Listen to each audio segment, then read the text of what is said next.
your life, I want you guys to remember this feeling. Because it's the feeling of accomplishment that motivates you in downtrodden times to keep on moving. And it might be another 6 months to a year before you reach the next level, the next accomplishment. Ginger says she's going to school. At least another 2 years before you get a chance to feel this, right? It's going to be a whole lot that's going to go on between now and the next 2 years. I can tell you that. So how are we going to get back here 2 years from now in a different environment? By remembering how good this feels. This, moments like this, fuel you to stay motivated in the midst of bad moments.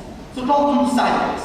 Now, why do I tell you there's some bad things that may go on? There's bad news out there. How many of you guys have had any time? Man, I'm not talking to the students. I'm talking to the person that's as far to the left as I can't see you. And as far right as I can't see you. How many of you in this room have gone through trials and tribulations? Raise your hand if you've gone through some trials and tribulations. I know I've gone through some trials and tribulations. I went through some yesterday on The Walking Dead. It happens. Okay? I mean, life comes at you. But see, here's the thing. What hurts the most are things you don't see coming. Those are the things that hurt the most. For those of you that are fight fans, I'm a big martial artist and fight fan, and the reality is that one of the things I hear all commentators say is the punch that hurts is which punch? The one you don't see coming. The one you don't, if you didn't know that, no. So, if I can prepare you for some of the bad things that are going to happen, they won't be bad. You'll be ready for it.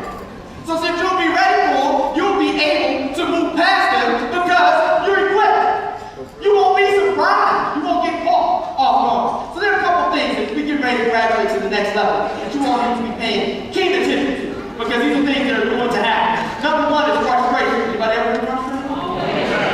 All the time? Well, guess what? Don't think just because you graduate, this will stop. Okay? And I want to make sure that you don't think that this accomplishment means that from now on I made it and there's no more frustration. Oh, there are more frustrations to come. There's going to be more aggravating times to come. It's going to happen. So guess what? Prepare yourself for it. So when it happens, you say, you know what? Tim McAdams told me I wouldn't be frustrated right now, but he also told me it's okay. It's part of the course. It's just a piece of the puzzle to where I have to go and where I'm going to be. I'm going to tell you another thing you're going to deal with as you get ready to go to the next level. I forgot to ask you. Anybody know that you're going to the next level? Oh, okay. All right. Okay. We got to make sure we're taking my whole mess up. All right. So we're all actually going to the next level. Guess what's going to happen on the way from here to the next level? You're going to fail. You're going to fail. See, people don't like when I use the word fail. I told you I don't know any other way but to be brutally honest with you. How many of you guys ever tried something in your life and failed? And you're still here, aren't you? So guess what? Failures are temporary. Unless you live it. Okay? Your mind is a very powerful thing. And the moment you realize that you're going to fail as many times as you're going to succeed, but your successes just have to outweigh those failures, then you're on the right track to success. Then you can go and grow and be whatever you want to be. Donald Trump said it best. He says, I have failed hundreds of times more than I've succeeded. The only difference is that my successes multiply my failures to the point that my failures really don't matter. My failures don't mean anything. They don't mean anything. Because all it's doing is training me, coaching me, preparing me, making me better. So when it's time for me to be where I need to be, all those bad experiences, I won't have to go through again because I learned from them as I was going. Know that failure's coming, guys. Failure's coming. You're going to set some successful goals. You might fall a little bit short of it. Don't worry about it. I'm telling you right now. Be prepared for it. So when it happens, instead of being mad,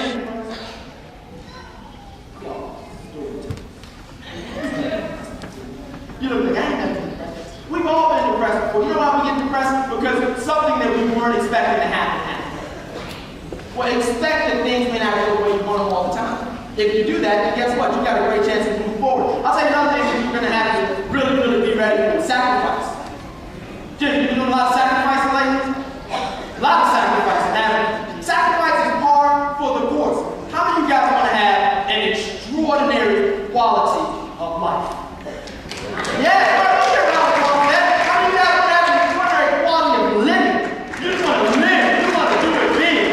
All the time. And maybe not for you, but for the people you love, for the people you care about. But guess what? Before quality of living, before quality of life, comes sacrifice.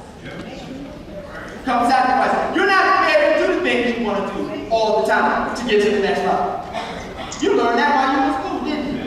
You're going to have to make sacrifices. You can't go out and do things all the time because you want to. But the bottom line is that if you know that sacrifice is warranted, it's not painful. You say, you know what? This is just a piece of what I have to do to get to where I need to be. You know, I grew up in the streets of D.C. My buddies used to say to me all the time, Jeff, why don't you want to go out? Why don't you want to party? You don't want to hit the club? I didn't always wear a shirt and tie and vest. I party. Anybody here from D.C.? We got some D.C. people, so y'all know something about the go-go? Yes. Oh, that's okay. No, the rest of y'all, sorry. Okay. But the reality is that, I used to love to hang out. But at some point in my life, I had to sacrifice hanging out with the quality of life that I really wanted to live. And I had to realize that doing what my friends were doing that wasn't going to take me to the next level made no sense. So since it made no sense, I had to sacrifice that. I've got a 3-year-old. I run 3 companies. Sometimes I can't see my 3-year-old. But you know what that sacrifice is for? I want him to be able to be where you guys are. And the only way he's going to be where you guys are one day is Dad's got to do his part. Dad's got to do his job. So accept the fact that sacrifice is coming. And if you know that it's coming, then you won't treat it like a negative thing. I'll tell you another thing that's going to be required of you to get to the next level. You're going to have to change. You're going to have to change. And again, I'm not just talking to the students. I'm talking to everybody in this room. I'm going to tell you one thing that people do not like to do. Change. They do not like to change. They don't want to change. I mean, that's where if I say something crazy, you're like, that's just not who I am. I don't like that one. That's just not me. Maybe that's the problem. Maybe the problem is that you won't change. You won't be different. I'm going to tell you, one of the definitions of change means to evolve. And in the natural process of growth, you've got to evolve. So this is what you're going to have to be open-minded to. The way you like to behave right now may not be the way that you're going to have to behave to get to the next level. The way you think right now may not be the way that you're going to have to think to get to the next level. Somebody's going to challenge the way you are as a person, and you're going to say, that's just who I am. But maybe that's not who you need to be. You see, I listen to a wide variety of music, and one of my favorite artists from DC is Wale. And I'm not, okay, all right, we got some Wale fans in the room, and I'm not going to quote him because I don't remember the exact words of the song, but he said something along the lines of this. People said I was going to change, and I'm just proving them right. I was wrong before. Why rehearse more? You know, the reality is that in order to get from where you are to where you want to be, you can't do the same thing you did to get to where you are. Okay? Life doesn't change. We change. And then when we change, we force life to change. We control life. I'm going to tell you the last piece of bad news, and I got some super great news, and I'm going to sit down. Here's the last piece of bad news. You already know this. There will be some negative people that try to stop you.